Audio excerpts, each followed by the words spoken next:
Assalamualaikum warahmatullahi wabarakatuh. Salam, Om Swastiastu, Nama Budaya, salam kebajikan, rahayu, rahayu, rahayu.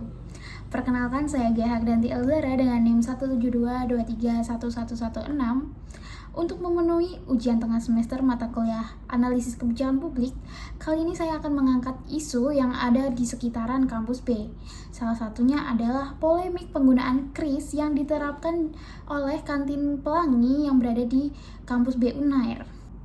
Kantin pelangi yang berada di lingkungan kampus menjadi sorotan setelah menerapkan kebijakan pembayaran non-tunai yang hanya dapat dilakukan melalui kris tanpa menerima uang tunai secara fisik. Kebijakan ini tentunya menimbulkan berbagai reaksi di kalangan mahasiswa maupun sivitas akademika Unair. Sebagian menilai sistem pembayaran digital lebih praktis, efisien, dan sesuai perkembangan zaman. Namun, tidak sedikit pula yang merasa dirugikan, terutama bagi mereka yang tidak memiliki saldo di dompet digital atau mengalami gangguan jaringan internet saat bertransaksi. Dalam hal ini, kebijakan yang diterapkan oleh kantin pelangi tentunya tidak sejalan dan tidak selinier dengan Bank Indonesia. Bank Indonesia menyatakan bahwa penolakan terhadap pembayaran menggunakan uang rupiah merupakan pelanggaran terhadap Undang-Undang Nomor 7 Tahun 2011 tentang mata uang. Setiap pihak di wilayah Negara Kesatuan Republik Indonesia wajib menerima rupiah sebagai alat pembayaran yang sah, kecuali terdapat alasan yang sah seperti dugaan uang palsu atau kondisi uang yang rusak.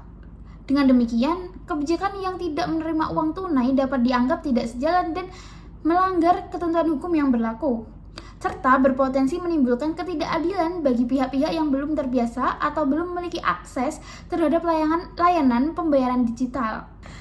Berikut ini saya sudah mewawancarai salah satu karyawan yang bekerja di kantin pelangi, yakni Mbak Amel yang sudah bekerja kurang lebih 3 tahun di kantin pelangi. Untuk merespon hal ini, apa sih tanggapan dari salah satu karyawan kantin pelangi? Berikut wawancaranya. Mbak Amel, salah satu karyawan di kantin pelangi. Sebelumnya Mbak Amel, kalau boleh tahu, Mbak Amel udah bekerja di sini berapa lama? Kurang lebih mungkin 3 tahun ya Kak ya. Soalnya kita sudah masuki kontrak yang ketiga ini. Terus ini kan di kantin pelangi tuh pembayarannya kris only.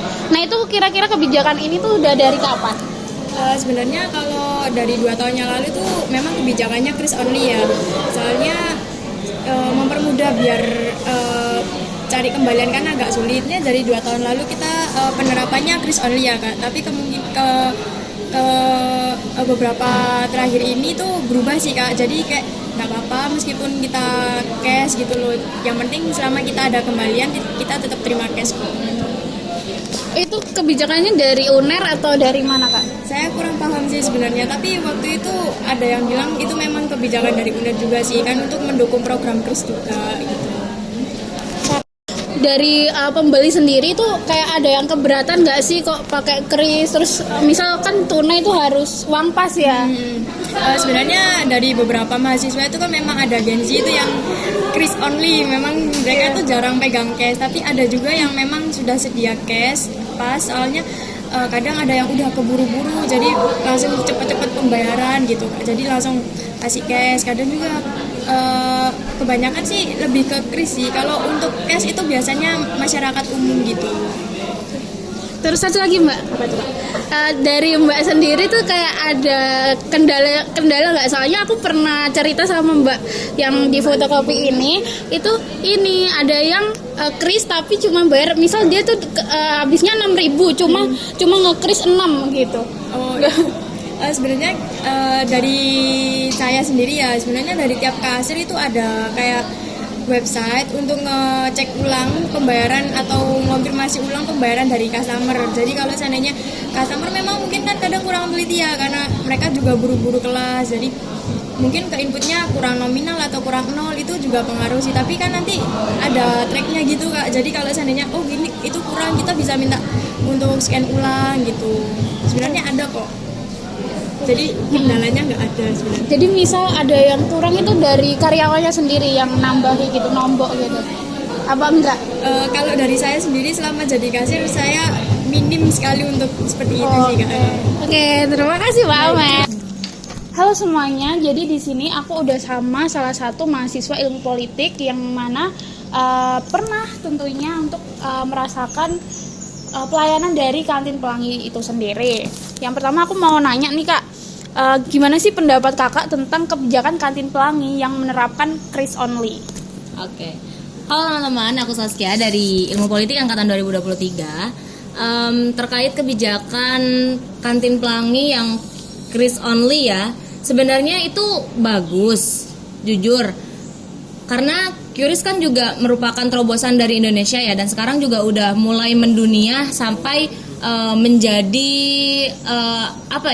keresahan dari pemerintahan di Amerika itu sendiri, di mana mereka tuh takut untuk akhirnya QRIS ini mampu menggeser keberadaan visa yang merupakan pemasukan dari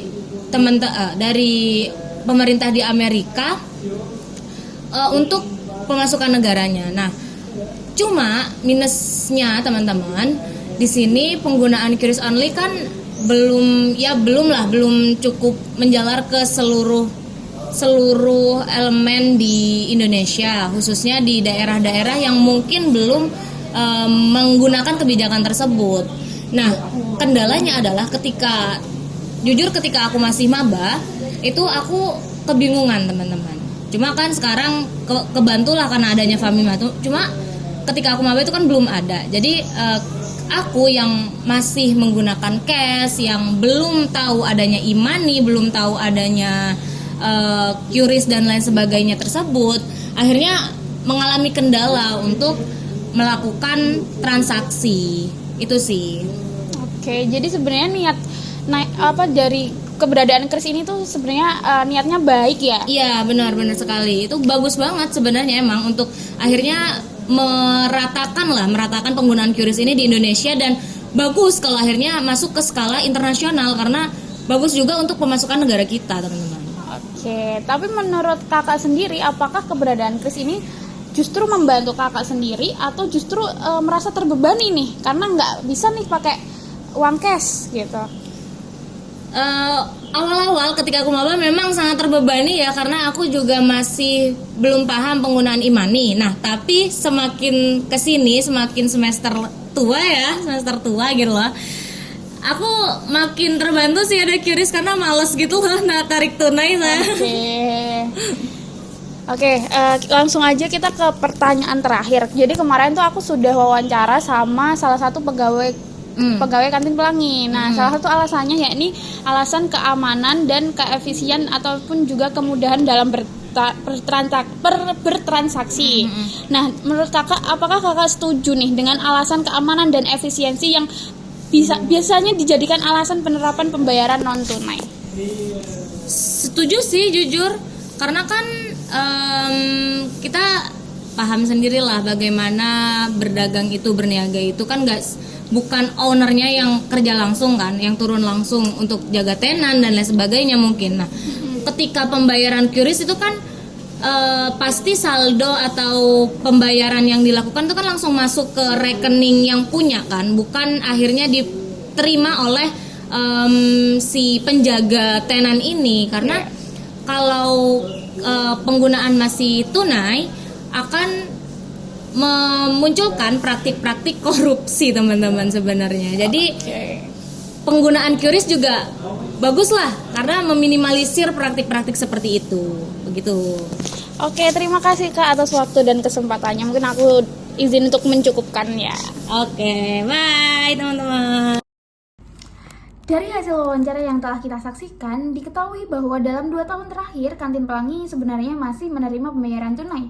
Namun dengan syarat uang harus pas. Meskipun hal ini terlihat sebagai bentuk kompromi antara sistem tunai dan non-tunai, kenyataannya kebijakan tersebut masih dirasakan menyulitkan bagi sebagian mahasiswa. Tidak semua pembeli selalu memiliki uang pas, sehingga transaksi tetap tidak dapat dilakukan apabila terjadi kekurangan atau kelebihan nominal.